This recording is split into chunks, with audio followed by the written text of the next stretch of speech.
Hi, it's Loren Lockman. I'm coming to you today from El Valle, Panama.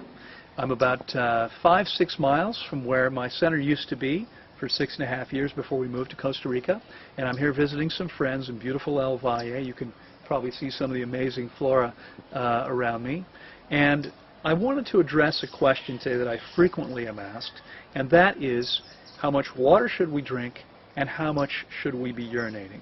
And like many things around health, even by the most well-meaning people, this one is very much misunderstood. First of all, there are many people out there that are telling you you should be urinating 10 to 12 times per day. And in order to do that, you need to drink X amount of water. X varies from one source to the next. But that the idea is to make your urine clear by drinking enough water.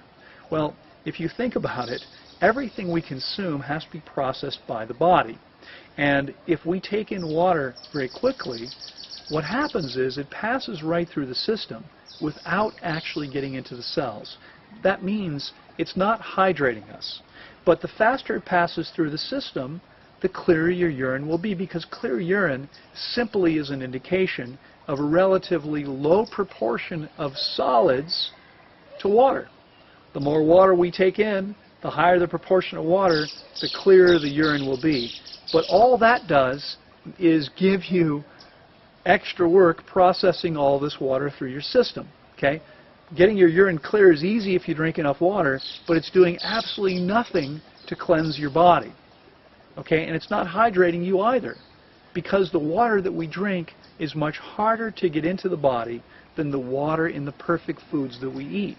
Now, unfortunately, even if you're eating a perfect diet of primarily ripe, juicy, organic, water-rich fruits like watermelon and papaya and mangoes, if you're here in the tropics, and peaches and oranges and apples and pears, if you're not, even if you're doing that, and leafy green salads, you are still not likely to be fully hydrated.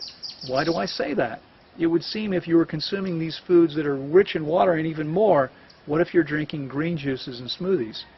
Unfortunately, over the last 6 years, I've measured more than 1,600 people's level of cellular hydration using a pretty sophisticated bioimpedance analysis device.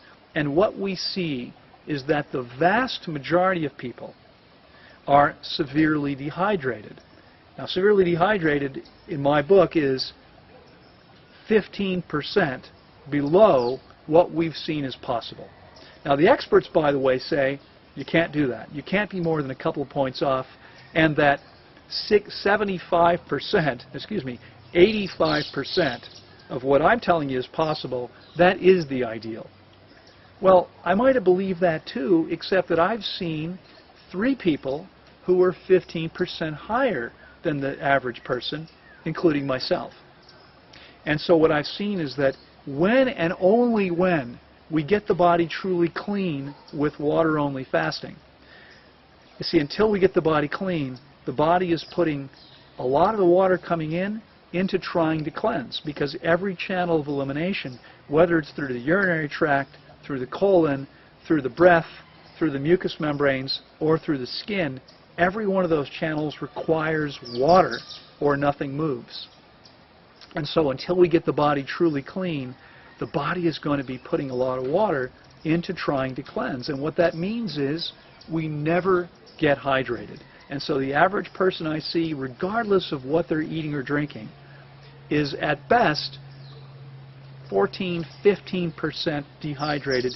And only a few people, literally 3 of us so far, have been 80% lean tissue hydration, where the average person is around 67–68%. So again, how do we do that? We get the body clean, then we eat properly, and we avoid those things like salt, vinegar, alcohol, caffeine, spices and herbs, which are taking water out of the body. In fact, any dried food is taking water out of the body. So to come back, how much water should we drink? Well, you need to drink whatever your body needs, and most people probably do need to drink at least 10 to 12 large, say 12 to 16 ounce glasses of water per day on top of eating properly. But understand that probably won't get you hydrated. And in order to ensure that you're able to get that water into your cells, you're going to want to sip the water, because the water that we drink is 10 to 20 times harder to get into your cells than the water in our perfect water-rich foods. That water that's been distilled by the tree, by the vine, and is perfect, much easier for your body to use. So much so that having gotten my body clean, I eat a diet of relatively limited calories, but only high water content fruits and simple green salads, usually mono meals except for simple salads, and I drink almost no water at all and yet maintain full hydration. You can do the same thing.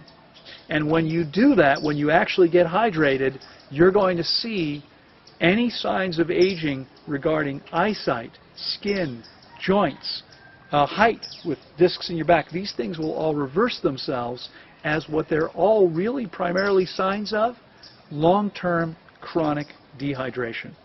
Okay? So please understand, drinking more water is just making more work for the body, and making your urine clear is only ensuring that you're making the body work harder to process out all this extra water. You're not necessarily getting hydrated by doing that. If you want to get really well hydrated, then what you need to do is get your body clean and then eat properly, and you'll see amazing things shift when you do. Hope that helps. Take care.